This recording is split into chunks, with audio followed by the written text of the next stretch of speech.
your brain always go to the negative? Have you noticed that you instantly come up with the worst case scenario?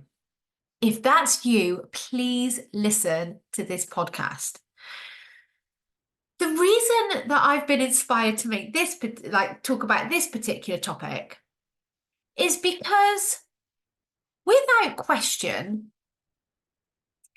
every single one of my clients come to me and say, yeah, but my brain, Nicky, always goes to the negative.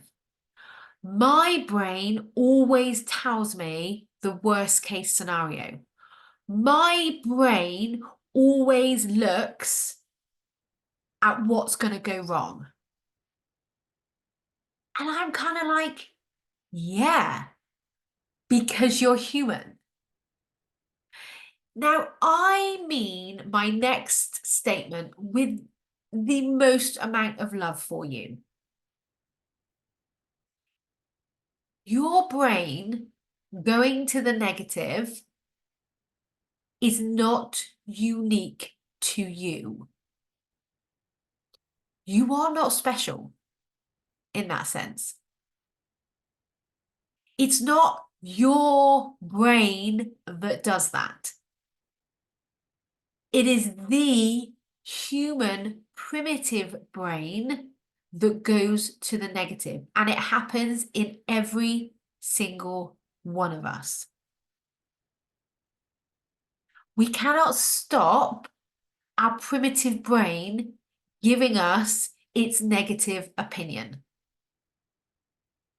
What you can do, however, is engage your higher self and redirect it. And that is a skill that I would love for you to be willing to learn and practice so that you get good at it. Because here's what's currently happening. That primitive part of our brain, which is made up of the hippocampus, hypothalamus, and amygdala. Google it. I'm not going to go into the details of all of them, and neither do I really know the details of all of them. But what I do know is it is always looking out for danger. That part of the human brain is always looking out for danger. Its only job is to keep you safe. It wants everything to be easy. It wants to conserve energy. It wants to avoid any sort of pain, and it wants to seek all the pleasure. And because when we lived back in our cave days, things would kill us very easily. So anything new, anything different, failing was bad because, if we failed in our hunt, we wouldn't have food. If we ate the wrong berry, we would have died. If we had not been included in the pack, we wouldn't have survived on our own. So that very primitive part of our human brain thinks everything is life-threatening. That is not a reason to beat it up. This is part of you. You cannot change that part of you. And it really thinks that that email, that person's behavior, sitting in traffic, having to take the dogs out for a walk, even if it's raining, having to cook a healthy meal for our children, it really thinks that that scenario is life-threatening. Bless it. With all its cotton, what's that word? Bless his cotton hearts. Is that the word? Anyway, there's a sentence that sounds a bit like that.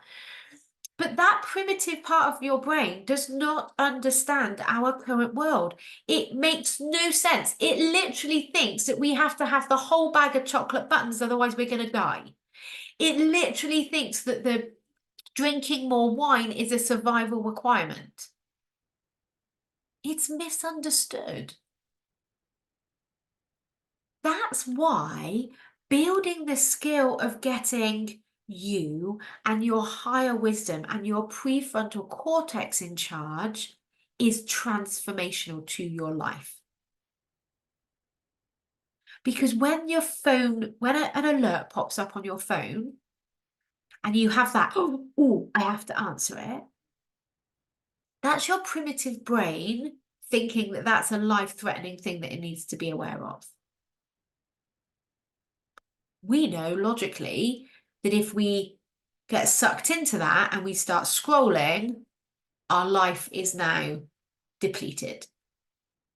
And ignoring that notification, and actually, I don't even have notifications on my phone. Oh, I know. It's a possibility for you. My phone's always on silent, except for that half an hour when if my children are walking home from school, then it's on. Then the volume's on for obvious reasons. But the rest of the time, my phone, I'm pointing it out if you're on Zoom, on YouTube, is on silent all of the time. I don't have notifications popping up.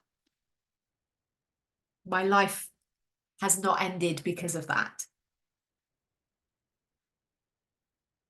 So when you learn that actually this part of your brain is going to give you the worst case scenario, it's going to because it's looking for danger, doesn't mean to say it's true.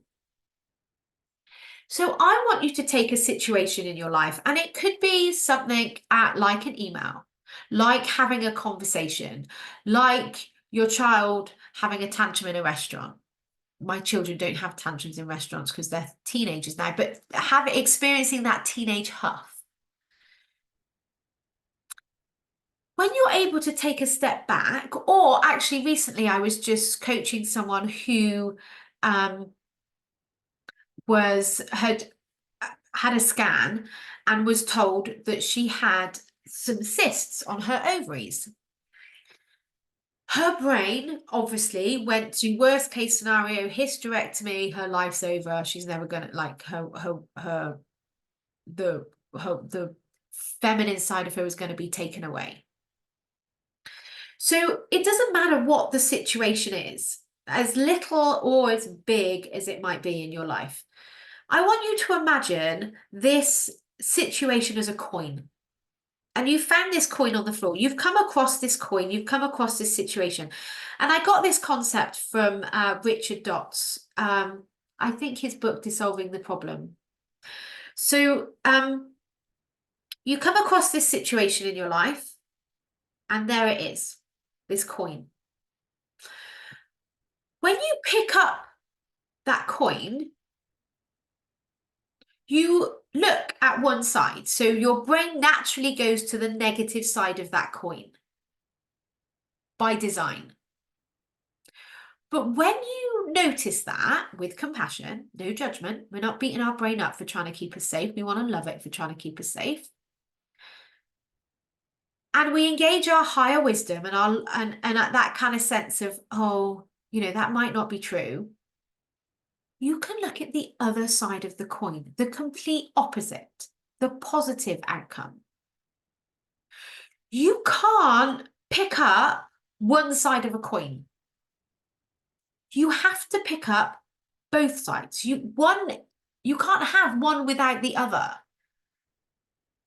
Which means that if there is a negative story and there may be a negative outcome, there will also be a positive story and a positive outcome.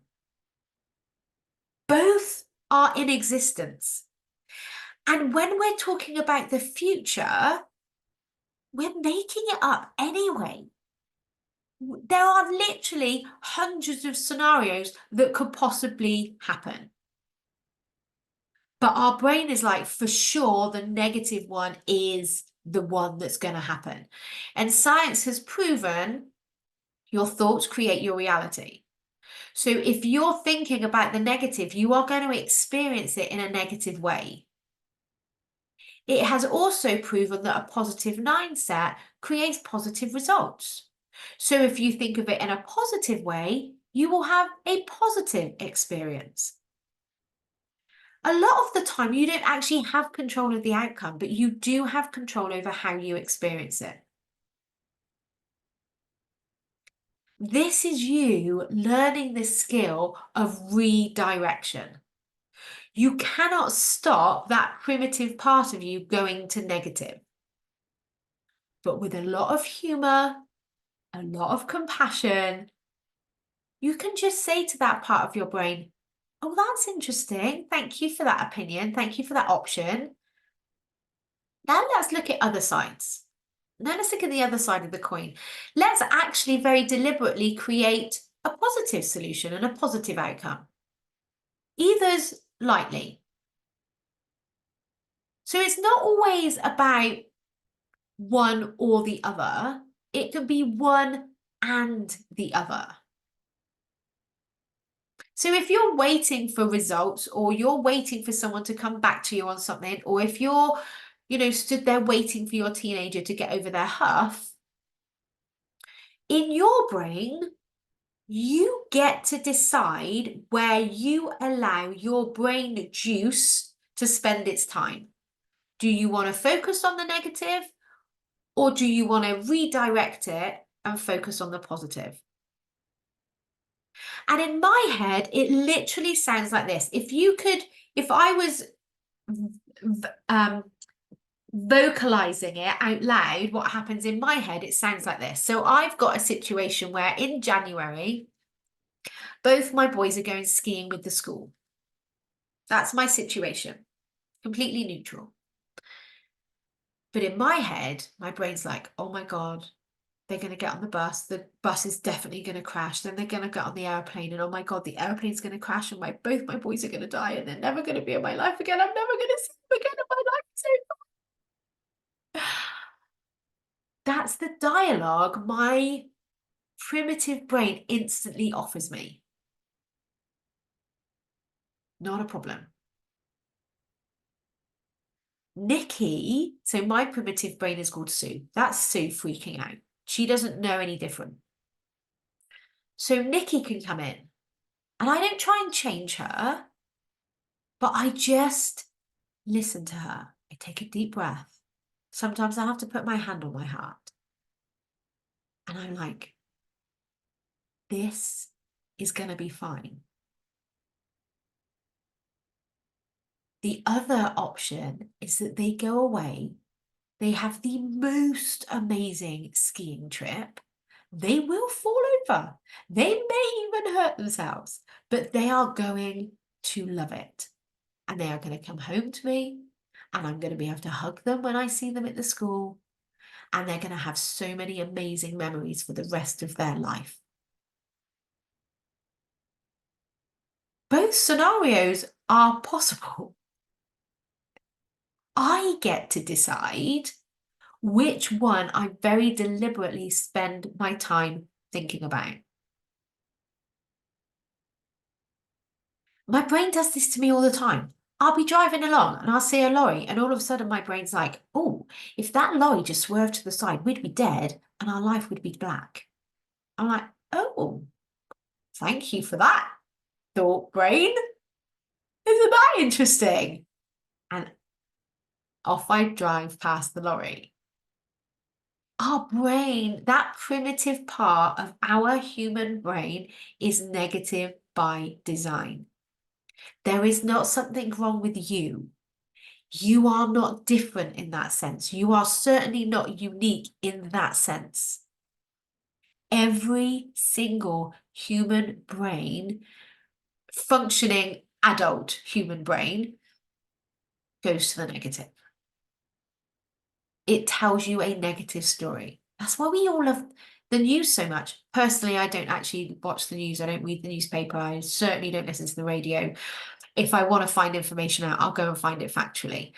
But this is why we kind of love drama, right? Our primitive brain is like, oh, what's dangerous? What's going to kill us today? Because that's what kept us safe.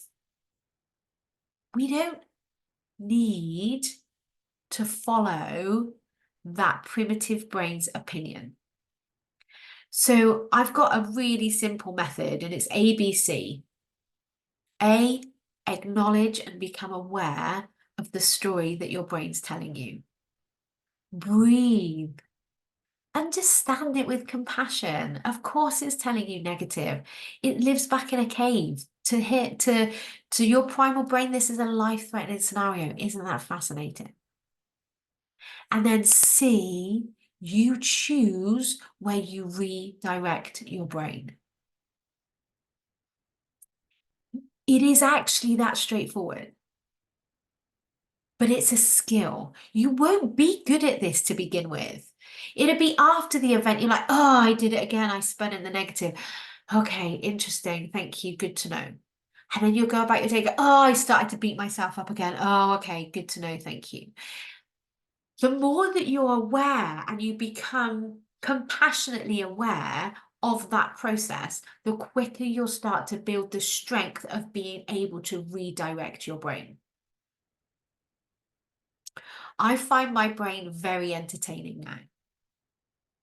There are times when I still believe it, especially around my business and especially when I'm doing things new. And it's like, oh, I don't know how to get clients. No one wants to work with me. It's never going to work. I'm terrible. No one wants to hear what I have to say. And sometimes I believe it and I have a little 10 minutes of 15, maybe 20 minutes of feeling pathetic, maybe even crying. And then I'm like, right, okay.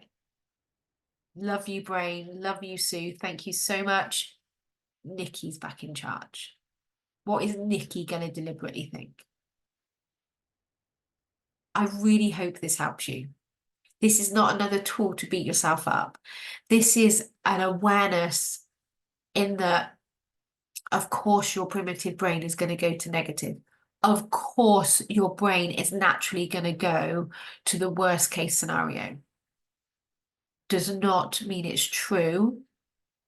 And you can't have one without the other. So if there's a negative scenario, there is also a positive. You get to decide which one you're very deliberately going to focus on.